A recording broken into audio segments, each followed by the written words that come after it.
Hey everyone, so let's talk about the OnePlus Nord N30 5G phone here. So this is a budget phone, comes in at only $300 here in the US. Bought mine on a Black Friday sale for only $230, and it is still on sale currently because it is actually the day before Thanksgiving when I'm making this video here. So for even at $300, this phone is amazing. And I would say if you want a decent phone and don't want to spend a whole lot of money, if you want a very good phone, don't want to spend a lot of money, I'd say go ahead and buy this. This thing is awesome. So again, normally $300 down to $230 right now on sale. This has 8 gigabytes of RAM, which is a lot of RAM for this price. It has a Snapdragon 695 5G processor in it, and it is actually seems to be a rather good processor. Again, especially considering this thing's price point here. This is a 6.7 inch display. It's a little bit over that actually. I think it's like 6.72 inch display. Turn over here real fast. It does have a little bit of bezels on the bottom around it and on the top, but nothing bad if you ask me. Not bad at all. You see right there. Turn it back on. It does have face unlock on here as well. It does work for the most part actually pretty well. Wouldn't say it's much worse than my Samsung S22 Ultra is. So it actually works pretty well. Let's quickly talk about the look of this phone. So this is basically all plastic. I mean, this is a plastic back. It will kind of scratch a bit easy. Mine actually does have some minor scratching on it already. Even with a case, it has some minor scratching on it. You do have your OnePlus symbol right there, and this color is very hard to show off on camera. You have these ginormous lenses, camera lenses. There's actually 3 of them.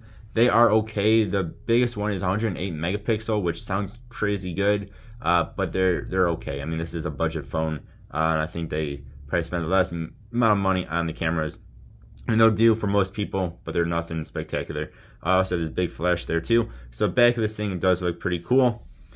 You actually do have a headphone jack, something you will not find on much more expensive phones, $1,000 plus phones. You do have USB Type-C, of course. You do have your speaker mic.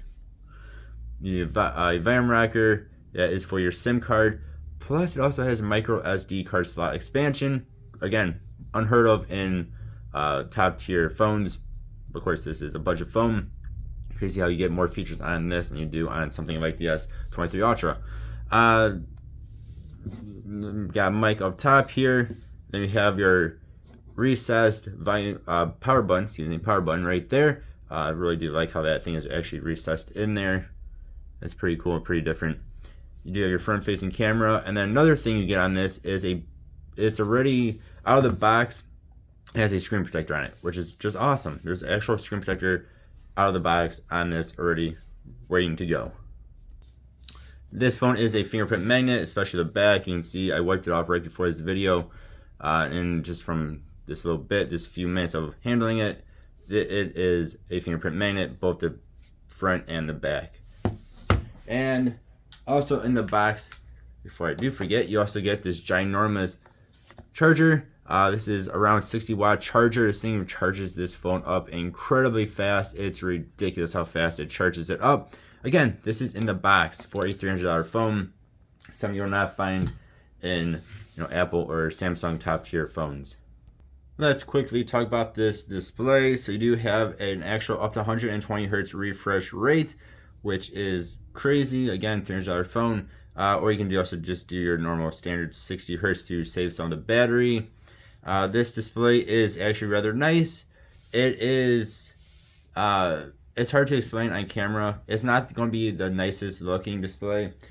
Even on lower brightness settings, it's pretty, I think it's called like high contrast. It is a very bright display. Again, it's very hard for me to explain.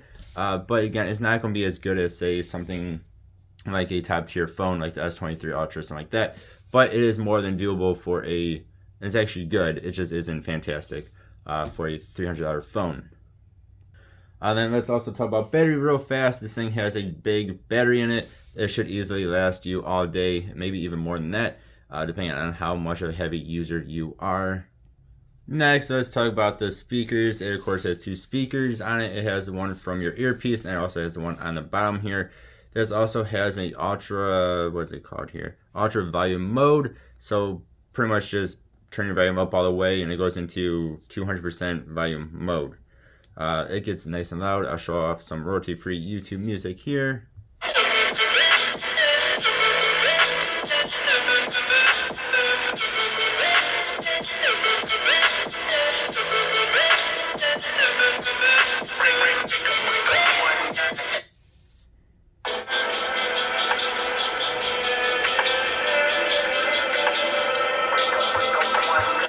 It gets nice and loud. It actually sounds pretty good. It's actually not a bad sounding. Actually, not bad sounding. And it gets very, very loud. And it actually seems to sound better if it's on something rather than if it's in your hand. If it's in your hand, it just doesn't sound quite as good as if it's actually on like a desk or sitting on something.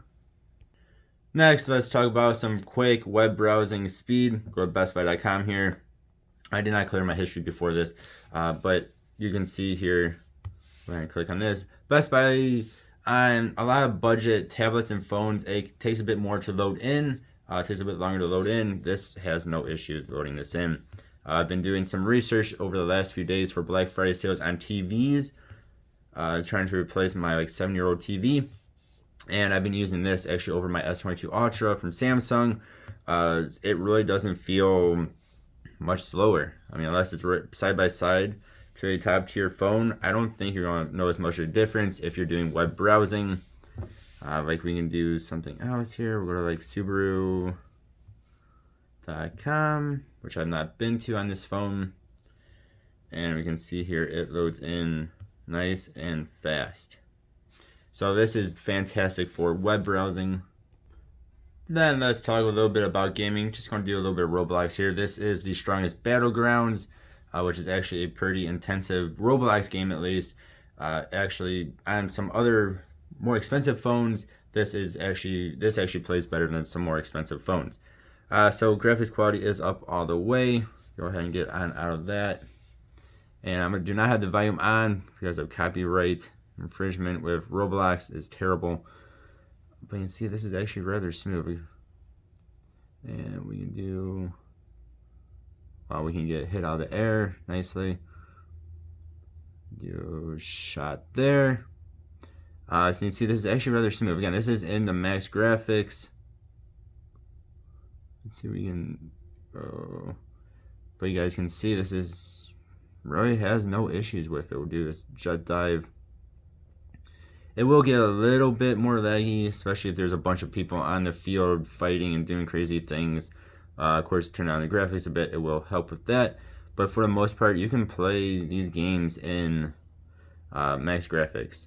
And you're not going to have too many issues with it as I get destroyed again. So, I mean, gaming-wise, again, especially for being a $300 phone, this is actually really good. This is better than the Motorola Edge 2023, which is a $600 phone. It's probably about as good, maybe even a little bit better than like the Pixel 8, which right now is super unoptimized for gaming. So this thing is really, really good. And also when you go into games, it does a game mode and it optimizes the phone for gaming. Then let's talk about the camera on here. This is, I would say, is the worst part of this phone. The camera is not good. It just isn't great. Again, talking about a $300 phone or less when it's on sale, like I bought mine for. I mean, it does the job. You see here, this is a picture of this Motorola box. Actually in the same lighting that I'm doing this video in. And I mean, it looks okay. It's a little bit blurry. It's not great. Here is a picture of this guy right here. And again, it's in this decent lighting, not fantastic lighting, but okay lighting. It looks okay. I mean, it looks fine. Here it is again, not as good of a lighting, a little bit off to the side on my floor. And it starts to look a lot more blurry. It's not great. And then we have this one, which is actually with night mode. And it looks even, actually doesn't look good. It's hard to tell like the coloration and stuff on here. So again, it does have like 100 and something megapixel camera on it. I think it's 108 megapixel camera. But I would not buy this phone to be taking like fantastic pictures or videos with it. I mean, it does its job, does it okay. It just is not great. And it does not have a wide lens. It only has the one-time lens, and then it can go up to 6 times zoom, and that is it. There is no macro lens on here, so it compares to, I guess, same before, the Motorola Edge 2023. That thing has a fantastic macro lens on it. This does not have any sort of macro lens on it. I mean, you can still get somewhat close, especially if your lighting is decent. I can see my hand there. I mean, it's decently close, better than some other cameras, but it does not have an actual macro lens. So again, worst part would be the camera. So all in all, I think this is a fantastic device.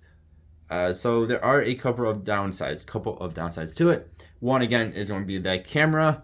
One is not necessarily a downside, but it's not the best feature on this, and that is the display. It does have 120 hertz refresh, but it is, it's just a little bit, again, it's hard to explain, but it's a little bit too bright, even when the settings are down. You should get my phone somewhere down here. Again, it's hard to explain. If this is your only phone and you don't have other phones, you probably won't even notice it. I mean, again, the display is good. It just is not fantastic. Another thing it does not have is wireless charging. I actually shut that off real fast. So there is no wireless charging. I have a wireless charger right here. Put on there. It's not going to do anything.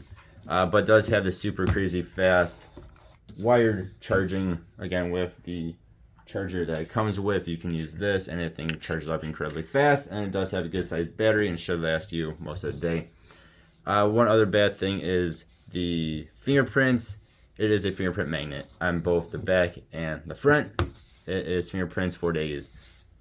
Otherwise, I think this is a fantastic phone. I mean, if you do not need wireless charging, do not need the best camera, for $300, this thing is fantastic. I said it is nice and quick. It actually plays games pretty well. It's just an overall great experience, I would say. I mean, to me, the pros way outweigh the negatives. Videos look good on it, and again, the volume gets nice and loud. All in all, I would say I'd buy this phone. It's a really good phone.